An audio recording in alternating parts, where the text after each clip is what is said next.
So we're in our fourth class. We've not fallen behind. We're right on schedule. Tonight we're going to talk about Alexander's empire.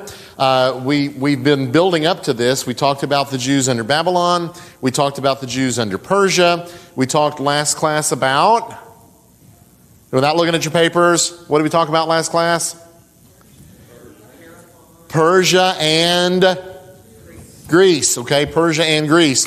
So in the last class, we covered the fact that Persia and Greece encounter each other. Where do they encounter each other? First, in Ionia, okay, Western Asia Minor. That's where they encounter each other first, and then there's going to be the invasion of Greece, another invasion of Greece. And the Persians will take some territory in the north, incorporate into their empire. They will not take Greece proper, okay? But, you know, they've got hungry eyes, and they're looking at Greece. And Greece doesn't like the fact that they're being looked at that way. But what's going to happen is we get somebody else who's going to come on the world scene, and he's going to completely flip-flop the situation. It's not going to be Persia trying to take Greece. It's going to be Greece taking Persia. And that is, of course, Alexander. We talk about Alexander. We have to go back to the beginning, if you will, talk a little bit about what's going on. And we're going to start with the kingdom of Macedon. Now, if you're sitting there saying, well, what happened to Greece? Well, the kingdom of Macedon is in northern Greece. It's Macedonia, actually. But they were Greek-speaking and Greek culturally. However, they were a kingdom which kind of set them apart. All right, so it's a Greek kingdom in northern Greece, culturally, linguistically Greek, even though they're not a part of Greece proper, at least not what we usually think about. They were absorbed in the Persian Empire briefly under Darius I. Remember, we talked about that the Persians incorporate some of these areas into their empire. So partially absorbed, or briefly absorbed, if you will, under Darius I. They regain their independence under a fellow whose name was King Alexander I. Do not confuse King Alexander I with Alexander the Great. They are not the same. Okay? This is King Alexander I of Macedon. He allows the kingdom of Macedon to become independent again.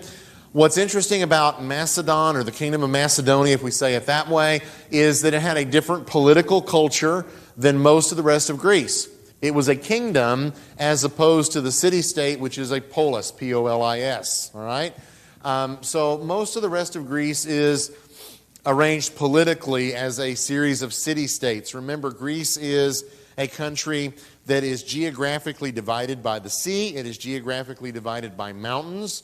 Some of the photos we've seen, you can see all those mountains. And so literally, the people on one side of this mountain in the valley would have a different city-state than the people on the other side of the mountain, okay? So they organized as city-states. Macedonia is a kingdom, okay? Exactly what we think about when we think about of a kingdom. All right, so I'm working my slides down as we go. The first, or the next significant person we need to talk about is Philip II. Under Philip II's reign, the kingdom is expanded, so he's expanding the kingdom of Macedonia. He expanded his influence in other areas of Greece as well. You've got all these city-states. The problem with city-states is they are inherently what? Weak. Okay, they're inherently weak because they are small. And so if you can't get people to come together in an alliance, it's really hard to face a larger threat. It's the same reason why NATO is so important in Europe, because you've got all these little European countries which on their own could never stand up to a geographical bully like Russia. But united, they can. Well, the city-states of Greece, the problem is they fight among themselves. Sometimes they have alliances, sometimes they don't. But Philip is able to expand his influence into other parts of Greece. At the Battle of Chaeronea in 338 BC, that Greek alliance that had aligned itself against Philip II is defeated. Okay?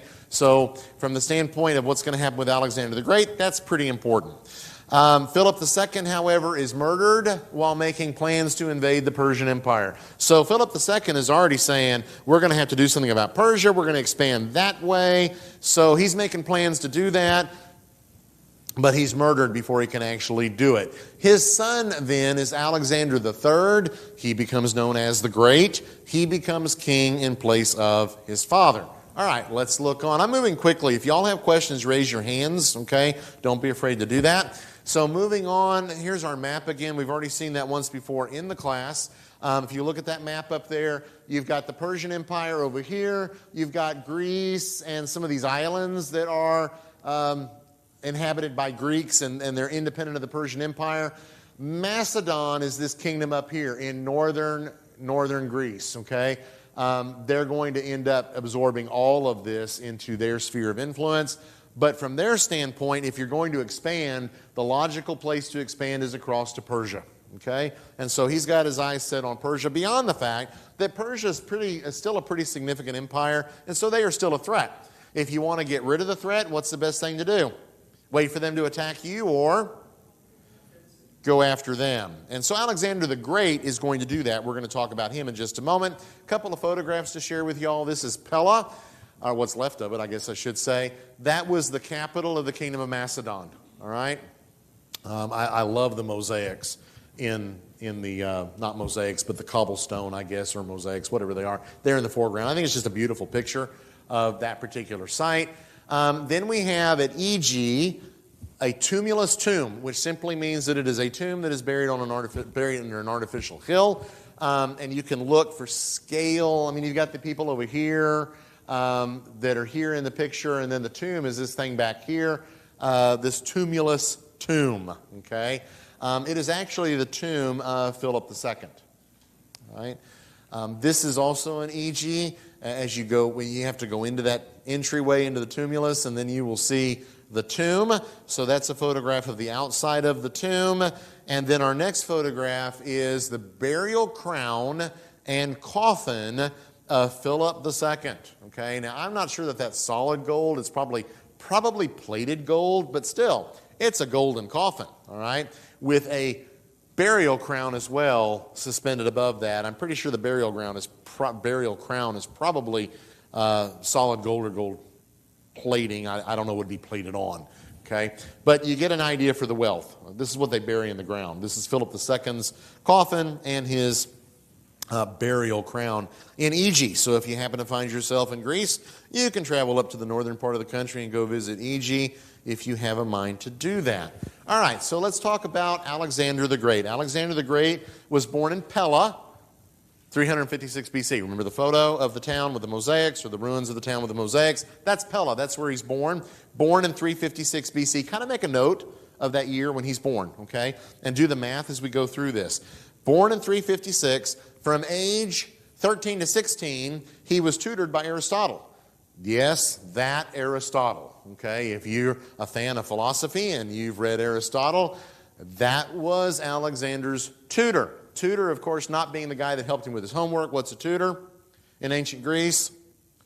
He's the teacher, okay? So he learns from Aristotle. I had the unfortunate pleasure of having to take Aristotle for 4 years at the University of Dallas. I hated Aristotle. I still hate Aristotle. I have no desire to go back and read Aristotle. Some people do. That's fine for them, not for me. But he was Alexander the Great's teacher. We're going to have a quote from him in just a moment of what he taught Alexander the Great. All right. Aristotle actually encouraged him in the direction of Eastern conquest. So we have this idea of philosophers, that they're all these peace-loving guys. Not Aristotle. He actually is telling Alexander, yeah, you really ought to go conquer out there in the East. Alexander the Great becomes king then in 336 BC. How old is he? He's 20 years old. He becomes the king of Macedon at the age of 20. All right, I promised you a quote. Here it is. Next slide. This is what he tells Alexander the Great. He says, be, and here's the quote, a leader to the Greeks and a despot to the barbarians. Who are the barbarians? Anybody not Greek, okay? Our English word barbarian comes from the Greek word barbaroi, which means those who don't speak Greek, okay? So you get kind of a feel for how proud the Greeks are of their language and their culture. So be a despot to the barbarians. Look after the former, those are the Greeks, as after friends and relatives. Deal nicely with them, if you will. But to deal with the latter, as with beasts or plants. So when you're dealing with the Greeks, be nice. They're your friends. They're your family. We're all one big happy Greek society here. We all speak Greek. It's all very, very important because Greek is, of course, the superior language and culture to everybody else. Everybody else is just barbarians. But when you deal with the barbarians, treat them like beasts, animals, if you will, or plants. That's what Aristotle says to Alexander the Great. Will he take that advice to heart? What do you think? Before we go any farther? Yeah, he will. To a certain extent, he will, okay? He doesn't take it completely. All right, so the one thing that's really nice about this period is the Greeks were very big fans of lifelike depictions, okay? When you go back to Babylon and Persia and there are depictions, it's kind of idealized, okay? Kind of maybe looks like him, but maybe not. The Greeks really liked things that were realistic. So in this particular case, we have a Roman copy of a Greek original statue made by Lysippus. Lysippus was the personal sculptor to Alexander. So Alexander has a sculptor named Lysippus. Lysippus does a sculpture of what Alexander looks like. Over the centuries, then the Romans say, hey, we really like Alexander the Great, and they did. So we want a copy of that statue. So we're going to make a copy of it. So when you look at that statue, you are quite literally looking at probably one of the best depictions you will find in the ancient world of this time period of what a king looked like. In other words, that's Alexander, all right? Sometimes we look at depictions and it's like, okay, well, they weren't being realistic with that. This is three-dimensional. You can touch it. You can feel it. You get a feel for what Alexander the Great looked like. I look at him. He had a rather large nose and a nice full head of curly hair, okay? That's what he looked like. So it's this guy that's going to be really, really important for the rest of the class, and he's going to lay the foundation for some other things in future classes. All right, so let's talk about his empire. So he begins his invasion of Asia Minor. That's the Persian Empire. At this point in time, when he goes into Asia Minor, that's who he's dealing with, the Persians. He begins in 334 BC. How long has he been king? 2 years. How old is he? 22. He's 22. He leads his army. He leads his army personally. He doesn't get a bunch of generals and say, okay, you go conquer the Persian Empire. Alexander is right there with him, leading that army, okay? He begins that in 334. He starts it by throwing a spear into Asian soil and proclaimed that he accepted Asia as a gift from the gods. Do we detect a little pride here in Alexander's manner of dealing? We should. A lot of arrogance there, okay? He hasn't conquered anything yet, but hey, the gods are giving it to me, all right? So he does that. He does some other things as well. We'll look at that in just a moment. Then he fights a battle at the Granicus River, and the Persians are defeated. So here this empire that has ruled a pretty sizable chunk of the world for a long time has got some people who are pretty experienced leading it. Alexander, this young upstart at the ripe old age of 22, leads his armies and they defeat the Persians at the Granicus River. The Persian capital at Sardis surrenders. Because what's the alternative? Siege, burning, enslaved population, all those things that people did to ancient cities when they captured them. So Sardis surrenders. However, that is not the end of the Persian Empire. Okay, it is a capital, if you will. It's a capital of that area. At Gordium, Alexander undoes the Gordian knot by cutting it apart with a sword. There was a tradition in Asia Minor that whoever could figure out the ancient equivalent of the Rubik's Cube would be the one who would conquer and rule over Asia Minor. Alexander comes along. Here's this Gordian knot. I guess it was just a bunch of rope tied up together or something like that. And he's not going to sit around and deal with that. He's going to do the ancient equivalent of pulling the stickers off the Rubik's Cube and rearranging them on your Rubik's Cube and then saying, you solved the Rubik's Cube, right? Okay, how many of y'all remember a Rubik's Cube? How many of y'all had friends in school that did exactly that? They couldn't figure it out. And so they just took the stickers off and put them on to where it looked like, yeah. You're completely lost over there, aren't you, Andrew? Well, I owned a Rubik's Cube. Okay. Quick phase during high school and middle school where people had them, but they just got crazy good at it and were able to solve them. Yeah, there's probably YouTube videos about it now telling you how to do it. So he solves it by cutting it. I'll just take my sword out and we'll just cut through this thing, okay? I just solved the Gordian knot, okay? And that's what he does. That's 100% Alexander, okay? 100% Alexander, okay? He spends the winter then campaigning in Asia Minor. So think modern Turkey. It's right over from Greece and Macedonia, or Greek and Macedonia.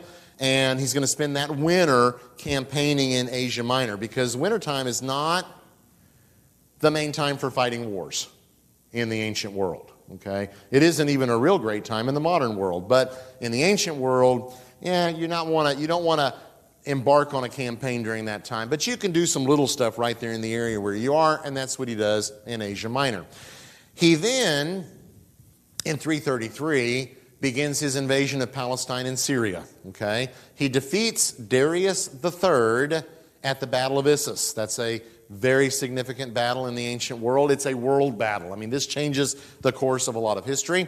He defeats Darius there. Darius, of course, being who? The Persian king. All right? Darius then flees. Alexander captures a large treasure, as well as Darius' wife, 2 daughters, and his mother. So this brave soul Darius, he flees from the battlefield. He does not bother to take his wife or his 2 daughters or his mother. Now, if that had been mother-in-law, we might have been able to understand that a little bit better. But he doesn't even take his mother. Okay, so Alexander captures them. Darius is in the wind, running away. In 332, then, he doesn't pursue Darius. Okay, Darius runs away, but Alexander has got a plan. His plan is to move down the seacoast. And so he gets to Tyre, and he lays siege to the city. It's a siege that lasts 7 months. Alexander doesn't like sieges that last 7 months, because Alexander is a go-get-'em kind of guy. And he wants to win battles like Issus and the Granicus River. And a siege is just really, really long and really, really boring. But that's what he's going to have to do to get rid of Tyre. Why is Tyre important?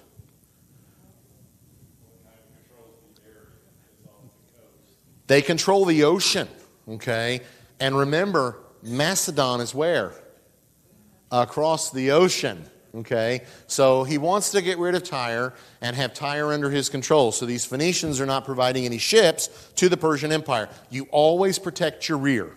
Okay? And you can see this militarily over and over and over in the ancient world. And I suspect we still do this today. So he lays siege to the city of Tyre. Tyre's got 2 parts. There's one on the mainland, and there's an island out at the end of, well, off the seacoast. The mainland city falls pretty quickly, but that island is a problem, because that island has got walls all the way around it. So how in the world are we going to take that city? So what Alexander does is he builds a causeway to reach the island city. He takes an island and he makes it a peninsula. Okay? Alexander literally changed the map of the world. And we're going to see in just a moment how that happened, or we're going to see the effects of that, if you will. So he builds a causeway to reach the island city. They get into the city. They take the city. All of the men of military age are killed. So it doesn't matter if you're a soldier or not, okay? If you are probably between the ages of 16 and you're still alive, you get killed, okay? So all the adult males are killed. All the women and children are sold into slavery. So who's left from Tyre? No one. The entire population is either killed or dispersed from the island city. All right, so I promised you some photos. We'll get to that one in just a moment. This is a very famous mosaic from Pompeii, and it is now housed in the Archaeological Museum in Naples. So if you go to Italy, you can see this. This is the Battle of Issus, okay? And notice where it's found. It's found in, where again? Pompeii. In Italy, not in Greece. Okay, I told you the Romans really liked Alexander the Great. They had a lot of respect and admiration for him. He was kind of an idol for them. IDOL, as in, like a sports idol or something like that. So they depict the Battle of Issus in this mosaic that's found in Pompeii. And so you will notice, if you look very, very closely, this fellow here, anybody have an idea who he is? That's Darius, okay? He isn't running yet, but he's probably getting close to. And then over here, who have you got? Alexander, okay? So Alexander and Darius are both depicted in this mosaic. Can't really say how accurate that is, but if you zoom into that, let me see. I think I had a zoomed in picture. I did. So let's go backwards. Okay, so there's a statue. We know that's pretty realistic. There's the mosaic. Looks pretty realistic as well. Okay, given that the mosaic was later, they were probably looking at some kind of a statue of Alexander. Very realistic depictions. All right, so let's fast forward back down to where we were, to those photos. So that's Issus. All right, so this is Tyre, a map of the siege of Tyre. So again, it's a complete island out here. This is the causeway. The other word for that is a mole that's constructed by Alexander. All right? To give you an idea of the distance, there's our ruler down here. So that distance right there is about half a mile, maybe a little bit more than a half a mile off the coast. We're going to build a way out to that island, not a pontoon bridge. We're going to actually we're going to connect the island to the land. Okay? A lot of the things that were used, they used the ruins from the mainland city of Tyre that they had already destroyed. So they take all that rock and stuff. We're going to take it out there, and we're going to connect to the island so we can capture it. Interestingly enough, of course, if you're a Tyrian in the city, you're real concerned about this area right here, right? When all was said and done, that's not where they breached the city walls. They breached it down here from the flotilla. But that was a really good diversionary tactic, because you think that's where they're going to come from. You mass your troops over there. You don't worry so much about the other places, and that's where they get into the city. Okay? So, did he really change the map of the world? Yes, he did. Google Images is a wonderful thing. That is Tyre. Okay? That's not Tyre. That's going to be Tyre. I pushed it here, didn't push it there. Okay, so there we go. That's from Google Images, okay, or Google Maps. You can go on Google World and get a photo like that. It may be more up to date than that one is. The red circle down there represents the ruins of Roman era Tyre. Okay, it was rebuilt later by the Romans, and I suspect other people as well. But this is the causeway. Again, look at the map. There's the island. There's the island. Okay, that's what it looks like today. There's your island out there. This was the causeway. Alexander didn't build it that wide.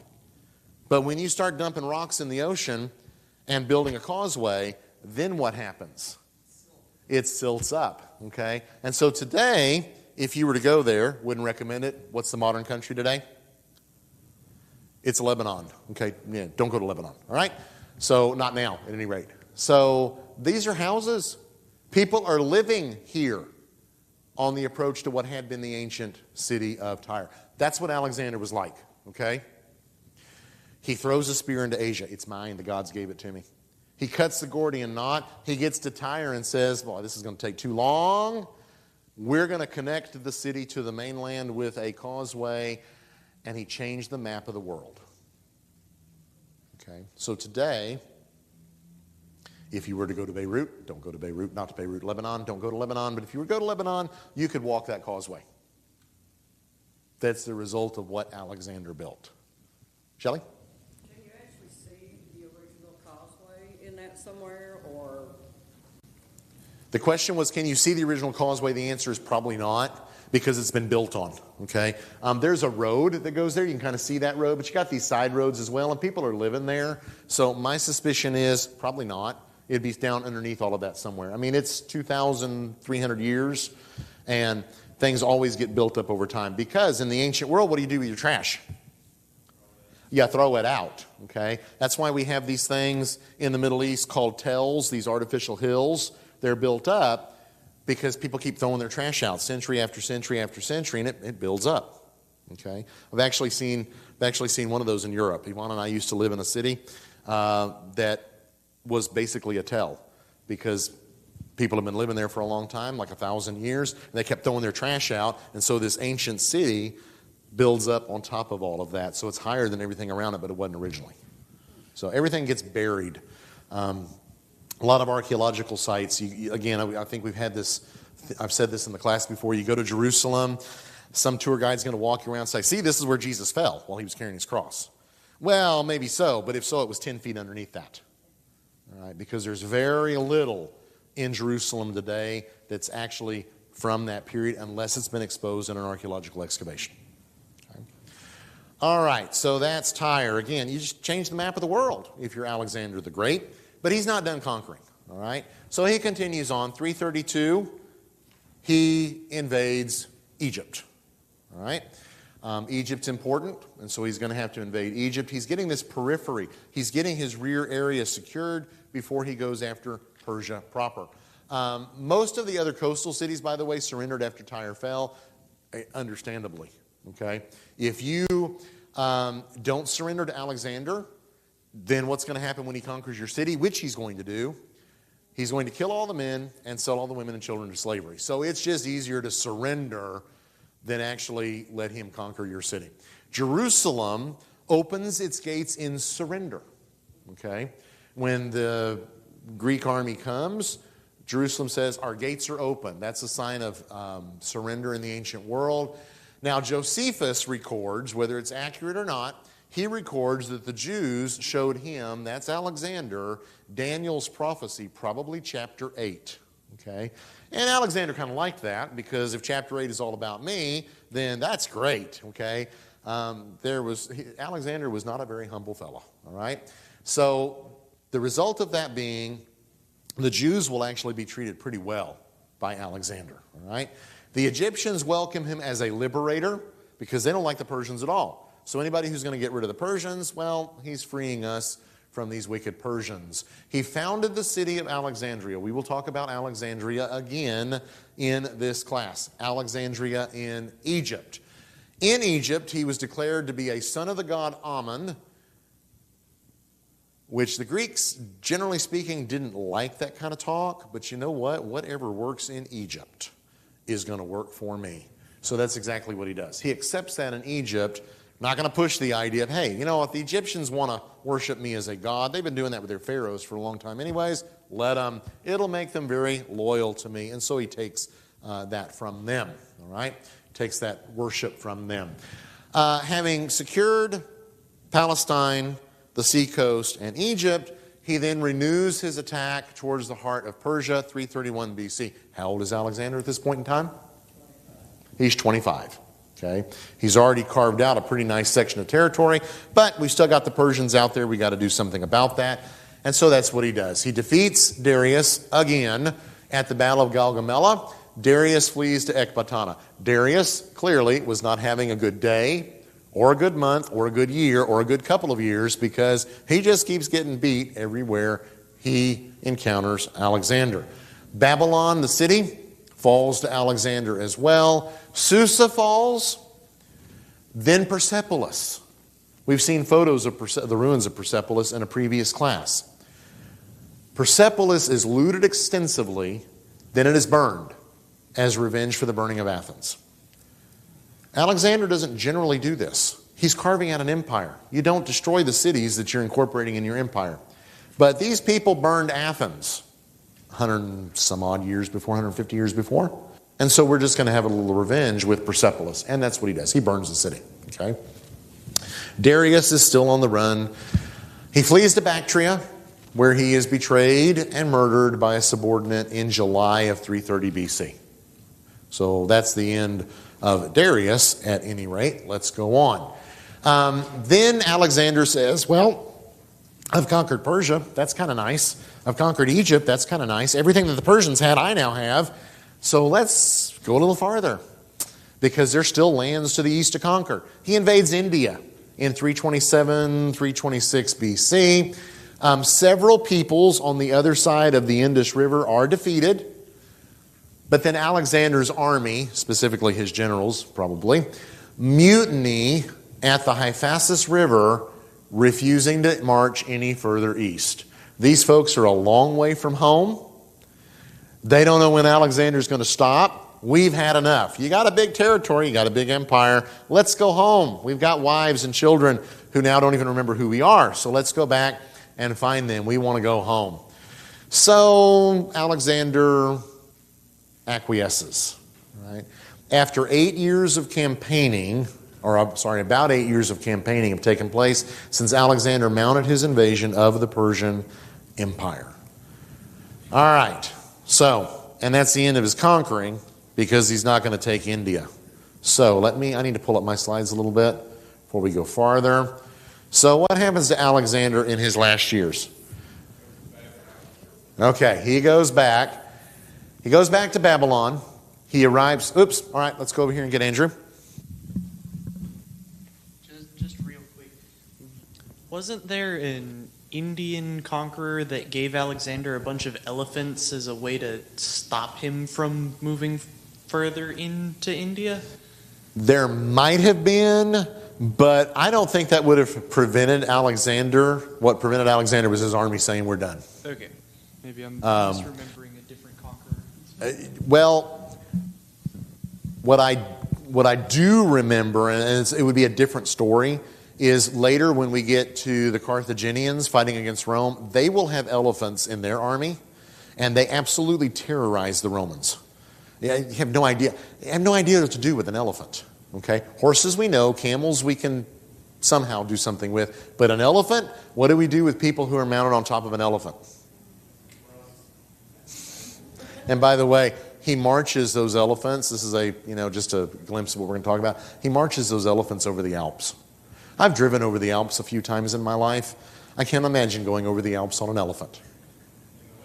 But he does. Okay? So maybe an Indian leader tried that, but really for Alexander, it's about the army. If the army's not going, he's really good, but he knows he can't conquer India by himself. So they might have used elephants against him. Okay, they might have used elephants against him, but really, in reality, if his army hadn't refused, he probably would have just kept on going, conquering more territory. We'll see in a minute. He does conquer some territory that ends up becoming, believe it or not, Greek-speaking kingdoms in India.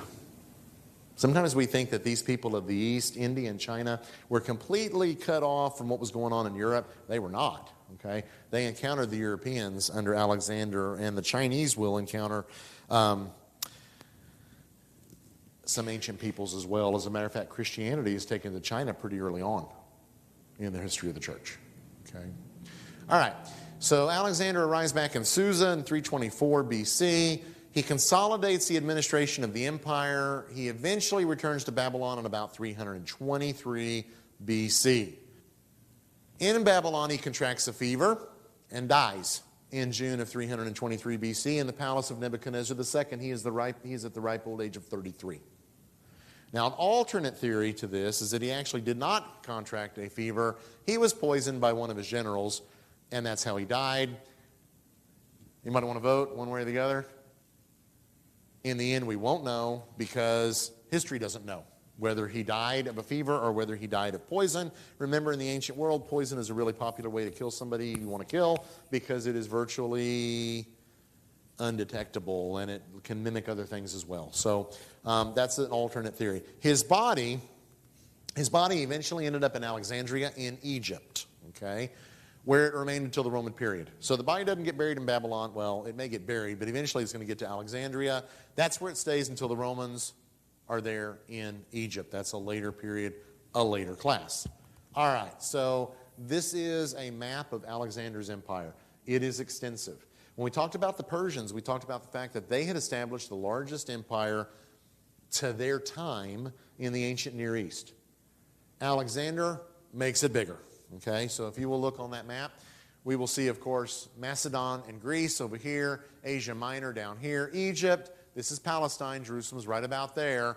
All of Mesopotamia and Persia, okay? And he conquers in this direction, and he conquers in this direction. And if I get really, really close to that map, I might actually see where the Indus River is. Oh, boy. The Hyphasis River is here. The Indus River, I think, is right through here, okay? And so he conquers Indian territory, and those kingdoms are going to be established, and they're Greek-speaking kingdoms and Greek cultural kingdoms there in India. All right, let's see, next slide. What about Alexander's legacy? Okay, we talk about Alexander for a couple of reasons. We talk about him because we got to get some groundwork laid for what's going to happen in the later history. We're in the intertestamental period, okay? Alexander the Great is extremely significant. In world history, he's extremely significant for the history of the Jews. All right? The title slide that I use in all my classes is of a manuscript. Anybody know the language of the manuscript? Look at your papers and see if you can see what it is. Or the front of your book. It's Greek. You would say Greek and you'd be right. Okay? It's Greek. Okay? Why are the Jews speaking Greek when Jesus comes on the scene? Why is the New Testament written in Greek? Alexander. Okay? That's why. All right? Really, really important. So let's talk about his legacy. He was undefeated militarily. He never lost a battle. Ever. There aren't many people in the world that can say that. There aren't many people in history that can say that. Not even the United States can say that because we have lost battles and we have lost wars. Not many, but we have. Alexander never loses a battle. Okay? That's pretty significant. Undefeated militarily. All right? He establishes an extensive empire. Many areas would remain under Greek or Hellenistic rule for 200 to 300 years, including a Greek, quote-unquote, Greek kingdom in India. So it's Greek from the standpoint of who's running it. It's Greek linguistically. It's Greek culturally. Who are the people that are there? Not Greeks. Most of the people there would have been whoever was living in that part of the Indian subcontinent when they get conquered. But it becomes a Greek kingdom. Okay? He founds a whole lot of cities. Lots of cities. In fact, 20 cities in his empire bear his name. So we talk about Alexandria in Egypt because that's the one we always talk about because it's the most important. But there were 19 others that were called Alexandria. Can you imagine? That must have given the Greek postal service fits. You forgot the zip code, fella. Which Alexandria is this going to? Because we've got 20 to choose from. All right? But the city in Egypt is going to be very significant for later Jews and Christians. As a matter of fact, in the first century, the city of Alexandria in Egypt has a larger Jewish population than the city of Jerusalem. Okay? There are more Jews living in Egypt, in that city, than there are Jews living in the city of Jerusalem. That's pretty significant given that Jerusalem is the capital politically of the Jewish people, but it is also the capital in their hearts. Okay? And so there are more Jews living over there in Alexandria. And we're going to get to that because we're going to talk about Alexandria in this class and why it's so important. Okay? All right. His other legacy is what's called Hellenization. All right? Boy, you're sitting there thinking, who in the world was Helen, right? Who in the world was Helen? That means Greek. Okay, I don't know why it does. I guess it sounds better than Greekization would sound. Okay, the Greek word for Greece is Elos. Okay, so if you look at some Greek coins today, you'll see that in the Greek coins. They still call it Hellenikos or Elos or something to that effect. All right, so Hellenization simply is a reference to the spread of Greek language and culture. Remember, Alexander is taught by Aristotle that everything Greek is great, superior, everything else is just barbaric. All right? So whatever we do, whatever we think, whatever we speak, that is superior in every way to everything else. So when you have that attitude, what are you going to do when you conquer other areas? Get with the program, people. Learn Greek. Learn our culture and adopt it. All right? I already said that. Sometimes I speak before I pull up the bullet point. There was an attempt at hybridizing Greek and Persian culture. So we take Persian culture and we make a hybrid between that and Greek culture. But remember, Greek culture is still superior to everything else. This whole idea of Hellenization is going to play a decisive role for Jews of the intertestamental period. And it's going to be significant long into the Roman period and beyond. Okay? So, that's why Alexander is important. It's why the Jews are speaking Greek in the first century. They're speaking Aramaic as well, okay? But Greek is the language of commerce and business and culture and whatever else is going on in the world that's important. What's the language that fulfills that role today? English is, okay? And if you're not a native speaker of English, I feel sorry for you. Okay, I really do. Ask Ivana how hard it is to understand English. Czech was, to learn English. She understands just fine. Czech was easy. Czech has rules. And you follow those rules and you can learn Czech. English, every rule has an exception. How do you learn the exceptions? You just know if you grow up speaking English, okay? Well, Greek was that kind of a language in the ancient world. I mean, it has rules and is easier to understand than English to speak and learn. But if you were anybody, you learned Greek. If you were cultural anybody, you learned Greek, okay? And the New Testament, of course, is all written in Greek, okay? Not, this is important, when Rome takes over this entire area, what language do they speak in Rome? Latin. And Latin will be important in the Western Roman Empire. But in the Eastern Roman Empire, Greek will maintain its supremacy, okay? And so the New Testament is all written in Greek. It's only translated into Latin about 300 to 400 years later. Okay. All right. Any questions about Alexander? All right. We'll get the microphone up here.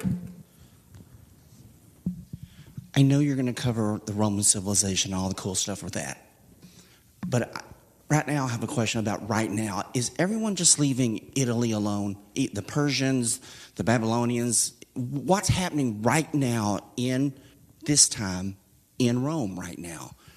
Right now, Rome is consolidating its power in Italy. Okay. But no one really has paid attention to them to this moment. They've been independent, and no one's worried about them for the future, right? Well, Rome consists of city-states as well and small kingdoms. The Italians, the Latins, okay, are going to consolidate that. When they consolidate that, then they're going to begin to push in other directions. And so they're going to encounter the Greeks as well, but after the time of Alexander, right? Alexander is this empire that he establishes is the next important empire. Italy is unifying. It's unifying by conquest, okay? And once the Latins, okay, I say Latins, Romans, because the Latins are a people in Italy. There are other people there. There are the Etruscans there. The Etruscans speak a different language. They have a slightly different culture, okay? You've got Greeks in southern Italy, Greek city-states in southern Italy, all right? So they're also consolidating, but they're not coming into conflict yet with what Alexander establishes. And they were never under Babylonian? They were Never. under Persians? Never. Technically never under Greece either? Or not even under... They were never under Greek rule, never under Babylonian, never under Persian. Do you think people just underestimate it and think, they're not going to be anything? Well, in 700 BC, Rome was a village.